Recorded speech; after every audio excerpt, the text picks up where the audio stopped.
Bharat football দল বাংলাদেশে সাফ চ্যাম্পিয়নশিপ খেলতে না আসলেও নির্ধারিত সময়ে অনুষ্ঠিত হবে সাফ চ্যাম্পিয়নশিপ, এমনটাই কিন্তু জানিয়ে দিলেন বাফুফের সহসভাপতি ফাহাদ করিম ভাই। আমি গতকালকে একটা ভিডিও দিয়েছিলাম যেখানে আপনাদেরকে বলেছিলাম যে ভারত ফুটবল দল বাংলাদেশে এসে সাফ চ্যাম্পিয়নশিপ খেলবে কিনা এখনও কিন্তু তারা কনফার্ম করে নাই, এবং তারা নিজেরাই আসলে কনফার্ম না তারা বাংলাদেশে এসে সাফ চ্যাম্পিয়নশিপ খেলবে কিনা।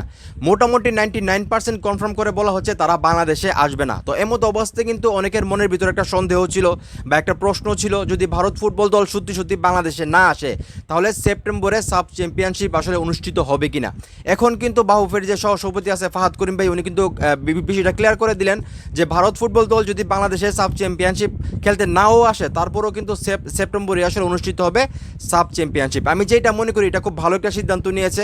আপনারা কি মনে করেন যে এটা ফাহাদ করিম ভাইয়ের ভালো সিদ্ধান্ত যে ভারত আসুক আর না আসুক সেপ্টেম্বরে আসলে নির্ধারিত সময়ে সাফ চ্যাম্পিয়নশিপ অনুষ্ঠিত হবে? তারপরেও কিন্তু ফাহাদ করিম ভাই বলতেছে যে আমরা আমাদের দিক থেকে যতটুকু আসলে চেষ্টা করা দরকার ভারত ফুটবল দলকে বাংলাদেশে নিয়ে আসার জন্য সব কিছু আমরা করতেছি, তাদেরকে সব সুযোগ সুবিধা দেওয়ার আশ্বাস দিতেছি। বাকিটা তাদের হাতে। আমরাও চাই ভারত ফুটবল দল আসলে বাংলাদেশে এসে সাফ চ্যাম্পিয়নশিপে অংশগ্রহণ করুক।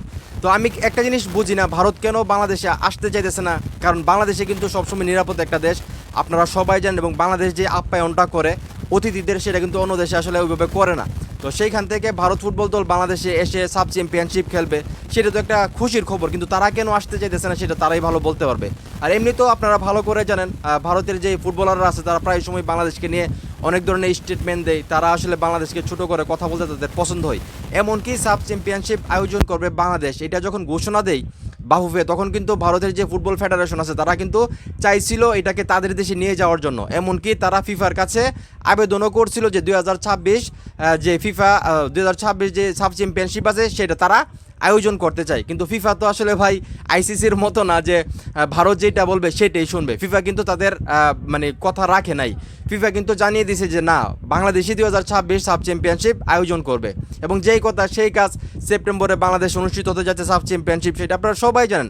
এবং সাব চ্যাম্পিয়নশিপে চ্যাম্পিয়ন হওয়ার সবচাইতে যোগ্য দাবিদার এবার হলো বাংলাদেশ নিজে, যেখানে হামজা চৌধুরী, সুমিত চুম, ফাহমিদুল, অ্যাডাম আব্বাস আরও অনেক ফুটবলাররা আসলে আসতেছে খেলার জন্য। সেখান থেকে আসলে বাংলাদেশ থেকে, বাংলাদেশের মাটি থেকে সাব চ্যাম্পিয়নশিপ কাপটা নেবে এরকম এশিয়াতে এখন কোনো দল নাই, আমি যেটা মনে করি। তো আমিও চাই ব্যক্তিগতভাবে ভারত ফুটবল দল সাব চ্যাম্পিয়নশিপ খেলতে বাংলাদেশে আসুক। যদি তারা না আসে তাদেরকে আমরা হারাবো কী করে?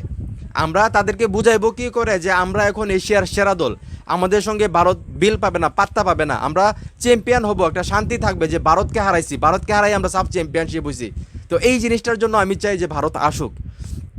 তো যাই হোক, দিন শেষে এটা কনফার্ম হয়ে গেল ভারত ফুটবল দল বাংলাদেশে আসুক আর না আসুক 2026 সাব চ্যাম্পিয়নশিপ সেপ্টেম্বরের নির্ধারিত তারিখই আসলে অনুষ্ঠিত হবে, এমনটাই কিন্তু কনফার্ম করে জানিয়ে দিলেন বাফুফের সহসভাপতি ফাহাদ করিম ভাই। সেটা আপনারা সবাই জানেন। তো এই বিষয়টা শুনে আপনাদের কাছে কতটা ভালো লাগতেছে যে ভারত আসুক আর না আসুক নির্ধারিত সময় আসলে সাব চ্যাম্পিয়নশিপ অনুষ্ঠিত হবে?